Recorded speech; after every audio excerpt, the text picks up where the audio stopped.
Hi guys, thanks for tuning in to another video on ForgottenWeapons.com. I'm Ian. I'm here today at the Rock Island Auction Company taking a look at some of the guns that are coming up for sale in their February of 2017 regional auction. And today we're looking at a Lee Enfield carbine. I think these are just fantastically cool little guns, and they're really quite rare. A lot of these didn't survive to the present day. A lot of them were over time upgraded from one model to another to another to another. This is actually no exception. And it makes them a very interesting point for collecting because you've got the original Lee Enfield carbines, and then they were upgraded, and then maybe upgraded again, and then converted into something else, and you just have layer upon layer of history that you can dig through with them. Now, this particular one is an RIC carbine. That's Royal Irish Constabulary.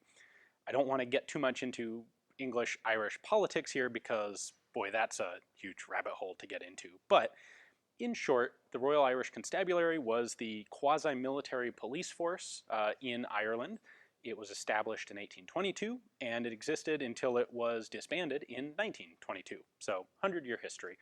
It was involved in pretty much all the major political events of Irish history during that time, and it was a quasi-military organization. It was ostensibly a police force, but kind of think of it as a National Guard sort of force. Certainly, they were running around with carbines, among other arms.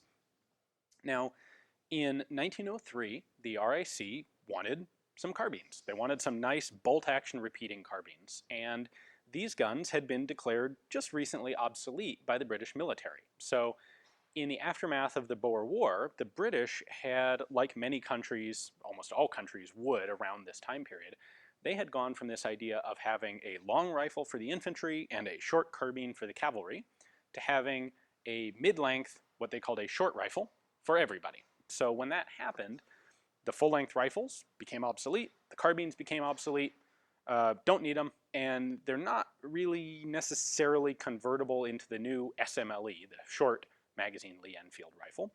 So these were available. So the RIC wanted a carbine length weapon, but they did want to use a bayonet. And in British service, the carbines were for cavalry troops who typically had a saber and certainly didn't need a long rifle with a long spike on the end of it to defend themselves against men on horseback, because they were already on horseback themselves. In the short version is, in British service, the carbines didn't have bayonets, and that's pretty typical worldwide. So the British government converted these rifles, these carbines, to fit bayonets, and that required making a couple of changes. The original Lee Enfield and Lee Metford carbines, and by the way, the difference between Enfield and Metford is the style of rifling in the barrel. So the guns externally look more or less the same, although they were slightly different patterns for other reasons. They took Lee Enfield and Lee Metford carbines, both that were obsolete and being surplused. They gave them for free to the RIC, but they did charge the RIC for the stuff that wasn't obsolete. So they actually charged them for the bayonets and the accoutrements, and they charged them to do the conversion work to fit the bayonets. So we'll take a close look at exactly what that entailed, but some substantial changes to the stock and the nose cap in particular. Now, these, as I said, were made out of both Lee Metford and Lee Enfield carbines. This particular one is a Lee Enfield conversion. We can tell that because, well, it's marked on the side of the receiver, but we can also tell because of the sling swivel down here. The Lee Metford carbines in British service had a bar on the side of the stock for the sling, kind of like you'd see, well, on a lot of cavalry carbines used by other countries. When they converted these carbines for the RIC, the Metfords kept that sling bar, and the Enfields never had it in the first place. So that's an easy way at a glance to tell the difference between the two. Now, the other rifle that this is commonly confused with is the carbine specifically made for New Zealand. This was a carbine that was never formally adopted by the British military, but they were manufactured by the British for New Zealand, and they look really, really similar. The one way you can tell them apart is the RIC guns kind of have this bulge at the front because of the geometry of their bayonet lug, where the New Zealand carbines don't. They have the front end of the stock runs smoothly right into the nose cap. So pretty esoteric little difference there, but that's the difference with the New Zealand guns. Now let's go ahead and take a closer look at some of the little intricate details of this, because it's really quite a lot different from the Enfields you might recognize from World War I or World War II. So when we take a look at one of these Enfield carbines, really almost none of the details actually match the Enfields we're familiar with, the World War I SMLEs or the World War II number 4s. The bolt handle is flat here on the side, and it's closer down to the side of the stock. The safety is actually located here on the side of the cocking piece. That's safe, that's fire. The cocking piece itself is rather distinctive in shape there. These did have a magazine cutoff, so that allows me to feed from the magazine. Go ahead and open that. That allows me to feed from the magazine. If I push that in, it allows me to load the magazine in there and hold that magazine in reserve while I single load cartridges. Now that's a little more of an important feature on these guns than on the later Enfields, because these predate the use of stripper clips in the Enfield. So this has a 6-round box magazine, which is removable, just like later Enfields. You'll notice it's a little shorter than a typical later Enfield magazine. And you would load that entirely by hand. This was before the British Army adopted what they would call chargers or stripper clips. So that cutoff kind of makes more sense in this context. These bolts have a dust cover that seals off the action nicely there. Keeps all the dirt and grime from getting in. We have a tangent style rear sight here, good out to 2,000 yards. That's pretty ambitious for this little cavalry carbine, but there it is. You've got your battle sight here, and then if you want to shoot at longer range, you lift it up and adjust the ladder. The front handguard here is actually held on by a pair of spring clips, so that can come off. Sits in there, that's there, so as you shoot a bunch and the barrel heats up, you can still hold on to it, of course. And then I mentioned having to reshape the front of the stock. So the original Lee, Enfield, and Metford carbines had a stock that ran flush to the end of the barrel and then stopped. They didn't have a bayonet lug because cavalry didn't use bayonets. Well, to make this conversion, they had to actually splice on a piece of wood here in order to get a larger nose cap, because these rifles, or carbines, use the standard British 1888 pattern bayonet, and the height from the muzzle ring to the bayonet lug on that bayonet was this far. So the nose cap had to be that big, which means there had to be enough wood at the end of the stock to fit it.